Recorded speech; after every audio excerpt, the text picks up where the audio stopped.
पंजाब और गुजरात के बाद सबसे ज़्यादा ड्रग्स महाराष्ट्र में आ रहा है, वाया गुजरात।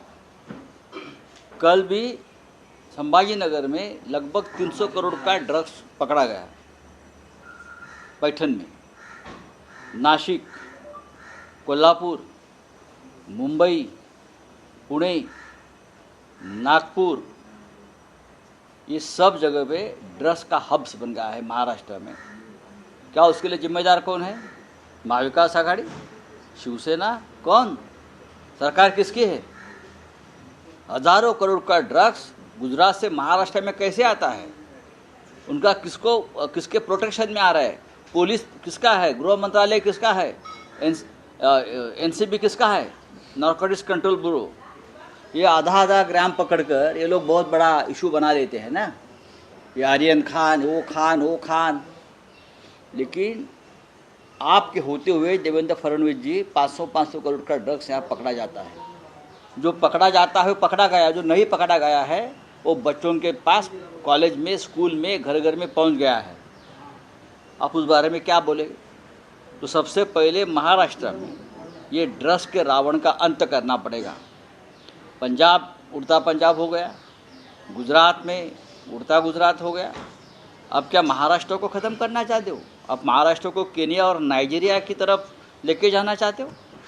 सबसे बड़ा ड्रग्स व्यापार का हब बनाना चाहते हो? यहाँ से बड़े बड़े उद्योग गुजरात में लेके गए और वहाँ से क्या आ रहा है? तो ड्रग्स। हाँ, ये क्या सोची सब्जी एक रणनीति है कि महाराष्ट्र को ख़त्म कर दो इस तरह से? तो ज़रूर हम ये कहेंगे कि आज ड्रग्स का रावण महाराष्ट्र से ख़त्म करना चाहिए। अब ख़त्म कर देंगे हम लोग, जो होना है वो देख लेंगे। पंचवटी आणि पैठण या ठिकाणी तीर्थस्थळावर ड्रग्स मिळत आहे मोठ्या प्रमाणात। असं आहे की श्रीयुत देवेंद्र फडणवीस यांना जो कंठ फुटलेला आहे सध्या, मी फार जबाबदारीनं बोलतो आहे। हल्ली गरब्याला वगैरे फार फिरत असतात, ते पाहिलं मी। एका गरब्यात गेले आणि त्यांनी गर्जना केली, क्या देश का बच्चा बच्चा श्रीराम बोलेगा। मग कधी बोलत नव्हता बच्चा बच्चा श्रीराम। मग जो बच्चा बच्चा श्रीराम बोलतोय त्याच्यापर्यंत ड्रग्स जे पोचलं जात आहे त्या रावणांकडून, त्याचा बंदोबस्त करा। पंचवटी रामाचंच ना, त्या पंचवटीमध्ये सगळ्यात जास्त ड्रग्सचा व्यापार सुरू आहे नाशिकमध्ये। हे आमच्या देवेंद्रजींना माहीत आहे का? पैठण तीर्थक्षेत्र आहे, 250-300 कोटीचं ड्रग्स काल तिथे सापडलं। नागपूरच्या जेल्समध्ये ड्रग्स मिळत आहे, विदर्भात ड्रग्स मिळत आहे, पुणे मुंबईमध्ये सगळ्यात मोठा ड्रग्सचा व्यापार सुरू आहे, कोट्यावधी रुपयांचा, हजारो कोटी रुपयांचा। हाँ, काय म्हणता? बच्चा बच्चा श्रीराम बोलेगा, श्रीराम बोलेगा लेकिन ड्रग्स लेके नहीं बोलेगा आपका। बच्चा बच्चा श्रीराम बोलेगा लेकिन ड्रग्स लेकर नहीं बोलेगा। हाँ, ड्रग्स का रावण आजू बाजू में घूम रहा है और श्री राम की बात आप करते हो। पहले रावण को ख़त्म करो, ये ड्रग्स के रावण को ख़त्म करो, त्याला ख़त्म करा ड्रग्सच्या रावणाला, आणि मग श्रीरामाचं नाव घ्या।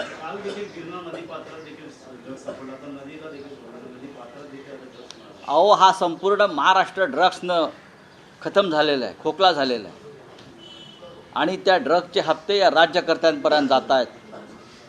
ड्रग्स माफियांना सोडवण्यासाठी राजकीय यंत्रणा वापरली जाते। तुरुंगातून आणि तुरुंगात असलेल्या ड्रग्स माफियांना पळून लावलं जातं आहे।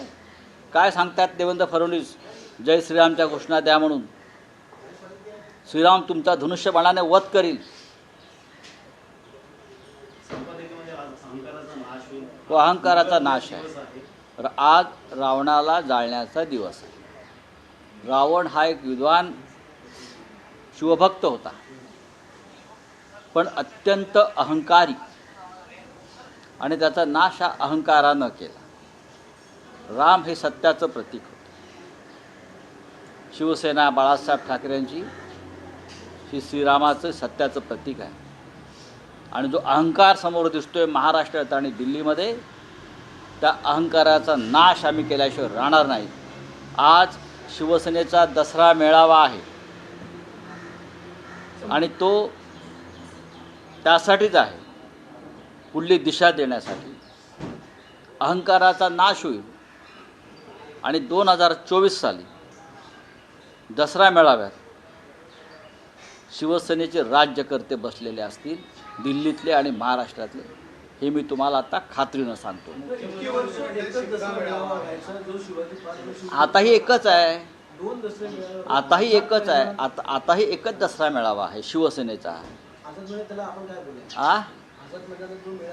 आता असं आहे की आझाद मैदानात जो मेळावे, आता शरद पवार साहेबांचा मेळावा आहे, पंकजा मुंडेंचा मेळावा आहे, RSSचा मेळावा नागपूरला आहे.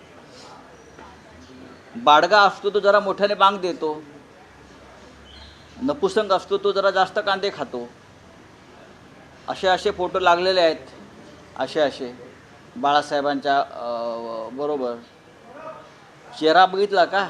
पोटात कळ आल्यासारखा चेहरा आहे, लगेच जायचं आहे मला, असा चेहरा आहे, असा. अरे बाळासाहेबांबरोबर तुम्ही जे फोटो लावताय, असे आमचं पण कधी हिंमत नाही झाली ना, उद्धव ठाकरेंची हिंमत झाली. आम्ही कधी असे फोटो आमचे लावले नाही. आम्ही शिवसेनेचे मालक नाही आहोत, आम्ही शिवसेनेचे विश्वस्त आहोत. We are trustees of the party. Form by Balasaheb Thackeray. Balasaheb ठाकरेंनी निर्माण केलेल्या पार्टीचे आम्ही विश्वस्त आहोत, ट्रस्टी आहोत, मालक नाही. लक्षात घ्या. अशी फडफड दाखवली आहे ना, ही फडफड शेवटची आहे तुमची.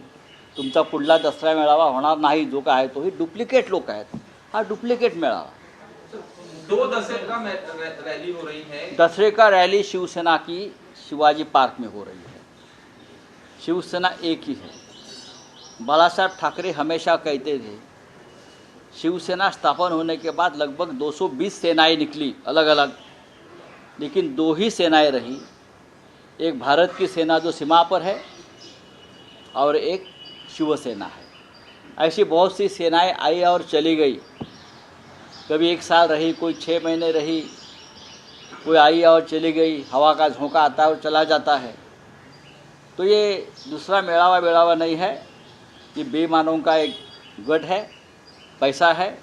जब भी मुख्यमंत्री नहीं रहेंगे तब भी मेड़ावा वगैरह कुछ नहीं होगा दसरे का। सर आरएसएस के सर आपने कांदे की बात कही, कांदा खाने की बात कही और फोटो के बात तो उसमें क्या है, उसमें क्या है ना। जिनके पास मर्दानगी नहीं होती वो ज़्यादा प्याज खाते हैं और दिखाता मर्द है, ऐसे लोग हैं ये। इसलिए तो प्याज थोड़े महंगे हो गए, कभी कम ज़्यादा हो जाते हैं। सर आरएसएस के जो है मोहन भागवत, उन्होंने अभी सुबह साफ तौर पे कहा है कि मणिपुर में जो वायलेंस हुआ है उसका जिम्मेदार कौन है। जो अपोज कर रहे हैं सारी चीज़ों को, देश में जो भी होता है उनको अपोज किया जाता है, और मणिपुर के जो वायलेंस है वो किसने घड़ाए, ये जो है वो सरकार। 1 साल से मणिपुर में वायलेंस चल रहा है। जो गाज़ा में हुआ है वही मणिपुर में हुआ है। कत्लेआम हुई लोगों की वहाँ। दूसरी बात है, महिलाओं को नंगा करके घुमाया है। और हमारी जो सरकार है केंद्र की, मोहनराव भागवत जी के आशीर्वाद से चल रही है आरएसएस से, वो सरकार मणिपुर से भाग गई। उस बारे में आप बोलिए। मणिपुर में आप बोलते हो तो लद्दाख के बारे में बोलिए। मणिपुर के हिंसा में चाइना का हाथ है, सबको मालूम है, इसलिए सरकार चुप बैठी है। लद्दाख में चीनी सेना घुस गई है, सबको मालूम है। वहाँ उस लद्दाख के ऊपर ना आरएसएस के सरसंघ चालक साहब हमारे बोल रहे हैं, ना मोदी जी बोल रहे हैं। जो राजनीतिक फ़ायदे वाली बात है उसके ऊपर आप बात करते हैं, जो आपके फ़ायदे की बात नहीं है उसके ऊपर आप चुप बैठते हो। आज दशहरा है, एक पवित्र दिन है। आज सभी ने सच बोलना चाहिए और राष्ट्रहित की बात करनी चाहिए। चलिए, थैंक यू। म्हणूनच म्हणतात की देशात राजकीय सोसायटी प्रतिस्पर्धी यांचा पराभव करणारी भिन्न विचारांचे लोक जे एकत्र आहेत देशाच्या स्वाभिमानासाठी आणि पराभव करण्यासाठी। म्हणजे कोण? मोहनराव भागवत हे लोकशाही मानत नाहीत का? सरसंघ चालकांना आम्ही लोकशाहीचे एक संरक्षक मानतो। या देशामध्ये भिन्न विचाराच्या लोकांनी एकत्र येऊ नये का? मोहनराव भागवत यांना सांगू इच्छितो की बाळासाहेब देवरा सरसंघ चालक हे तुरुंगात होते आणीबाणीच्या काळामध्ये, आणि तेव्हाही भिन्न विचाराचे लोक एकत्र आले, त्यात भारतीय जनता पक्षही होता आणि त्या भिन्न विचाराच्या लोकांनी येऊन जनता पक्षाची स्थापना केली आणि त्यांनी हुकुमशाहीचा पराभव केला. आता हे मी मोहनराव भागवत यांना सांगण्याची गरज नाही, बहुधा त्यांना हा इतिहास माहीत असावा. नसेल तर लालकृष्ण अडवाणी हे सुद्धा आणीबाणीच्या काळात तुरुंगात होते. त्यांच्या पुस्तकात या सगळ्या घटना आणि घडामोडी आहेत. ते पुस्तक मी मोहनराव भागवत साहेबांना पाठवून दिले. सर अभी फिलहाल जो है हीरानंदानी और मीरा मित्रा के केस में हीरानंदानी खुद सामने आके ये बात कह रहे हैं कि हाँ मेरे जो है वो जो संबंध थे वो मीरा मित्रा के साथ थे दोस्ती के तौर पे, और उस वजह से जो पार्लियामेंट में बात छिड़ी. तो मुझे मालूम नहीं है, मैं जानकारी लूँगा और बात करूँगा.